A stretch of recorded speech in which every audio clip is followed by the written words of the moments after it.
it can be extremely tempting to put quotas on the work that the people on your team are doing. You must file a certain number of bugs every day. You must write a certain number of lines of code or a certain number of words of dialogue. You must finish a certain number of models in a given period of time. This is a trap, and if we give into it, it can lead to some very degenerative outcomes.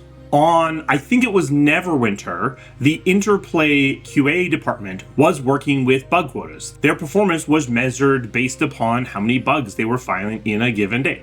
At some point, one of the QA people on Neverwinter discovered that one of the fields on the items had recently been added or had changed, but in any case, it was set wrong or unset for every single item in the entire game. So now what happened? Well, because they had bug quotas, they filed an individual bug for every single instance of this missing field. That's not very useful to anyone. It's not a useful use of that QA person's time. It's not a useful use of the person who's fixing the bug's time. It's not useful at all. The QA person has to spend the time to properly file each individual bug. They have to go in, find the name of the item, and then craft that bug, even though the bug is going to be almost identical to a bug that was previously filed on the last item they filed this on. The person who is fixing this issue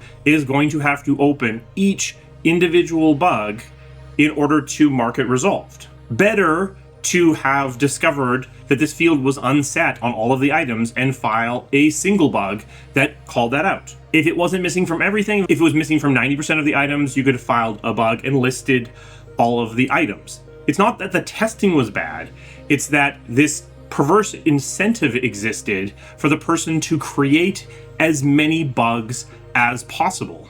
This example perfectly encapsulates the issue with this kind of measurement. Basically what's happened is you've misaligned the goals of this QA person. Their goal is no longer make the game as high quality as possible. Their goal is file as many bugs as possible because that's what they're being measured on. There's always going to be a certain degree of goal misalignment between the goals of the project, the goals of the game, and the goals of individual devs. But this kind of quota level measurement can cause that misalignment to move from a point of friction to an actual detriment to your project. There's a story from, I believe it was IBM, where they put a bounty on fixing bugs. So the software engineers were given $1,000 for each bug that they found in this piece of software and fixed.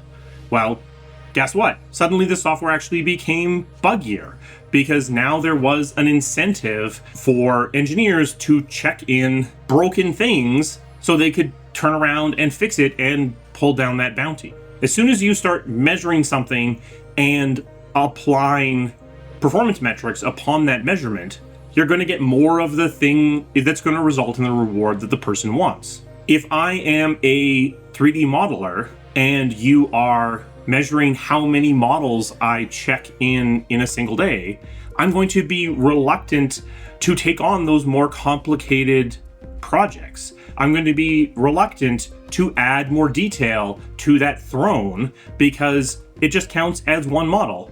Better to make a very simple chair than to spend an extra 2 or 3 days on a more elaborate, more memorable piece that might end up being a signature of the game.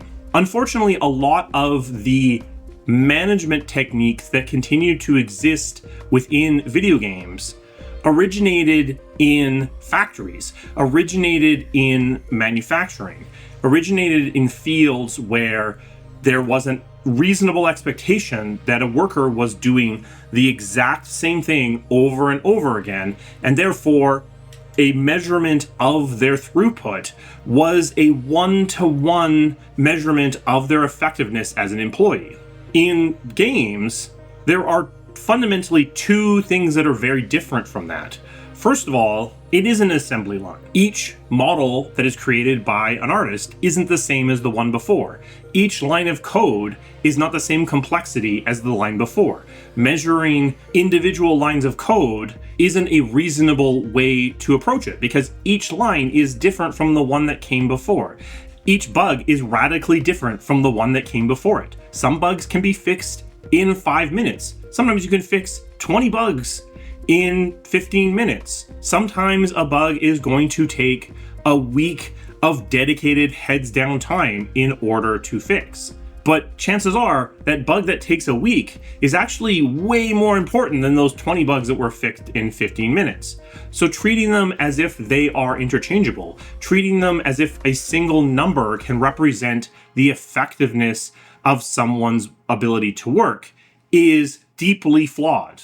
This isn't to say you should ignore this data completely. The number of bugs on a project is useful information. The number of bugs that an individual QA person is filing is useful information. The number of check-ins or the amount of code that an individual dev is submitting into the build is useful to know. Not because it can be used as a performance metric on its own, but it can be used as the beginning of a conversation. This person is only fixing a bug every 3 days. Why is that? Oh, it turns out they're a graphics programmer, they're deep inside the guts of the engine, and they're tackling these really gnarly bugs that are crashing the game in very hard to reproduce, hard to understand ways. Oh, okay, well that makes sense. It makes sense that their throughput is low. This person is fixing 30 bugs an hour. What's going on? Are they super amazing? Oh, maybe they are.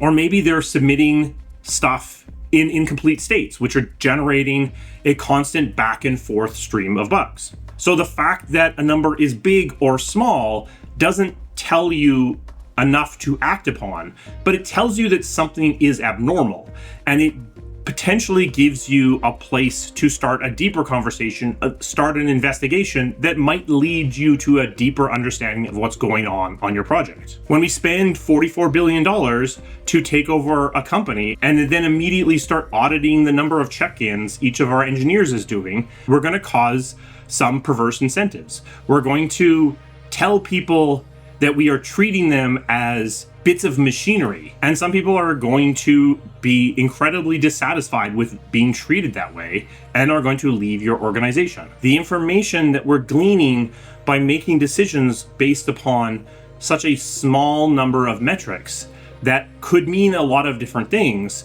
those decisions are going to be deeply flawed. It's okay to gather this data.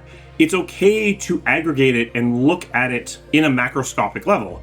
It's okay to use abnormal data as the starting point for investigation. In fact, all of these things are good things. Looking at the aggregate data of a team can tell you things about the state of the project as a whole. If the number of lines of dialogue that you're writing in a day on a project is rising, then that might be an indication that things are starting to unblock themselves. Again, a piece of information to start a conversation. Looking at these changes on a project level can tell you when things are happening, when things are twisting, maybe beneath your ability to see simply by your other conduits of information. But when we start using individual metrics to dictate performance, we are going to cause perverse incentives from our employees to try to twiddle with and tweak those numbers to make themselves look better. Whether they mean to or not, it's going to happen. So don't set bug quotas. Don't set expectations of check-ins on your programmers. Don't put expectations of number of words written in an individual day on your writers. You can't schedule creativity. You need to give yourself flexibility for things of different sizes to be moving through your pipeline.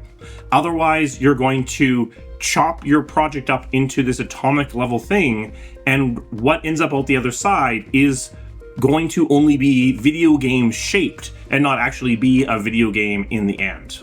A special thanks to my members. They provide the resources that this channel needs to keep running.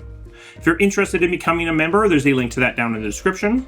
We also have a Patreon if you're more comfortable supporting the channel in that way. Both channel members and patrons get early access to videos at the higher tiers, so you would have seen this video a while ago if you were at that tier. Also, you get access to our Discord, which is a great way to interact with this community to a deeper level. What experiences have you had in terms of metrics twisting the behavior of people on projects that you've worked on? What are some metrics that you've seen that have been effective measurements of a team's effectiveness, of a team's ability to deliver? Let's talk about that down in the comments. I will see you again soon. Thank you.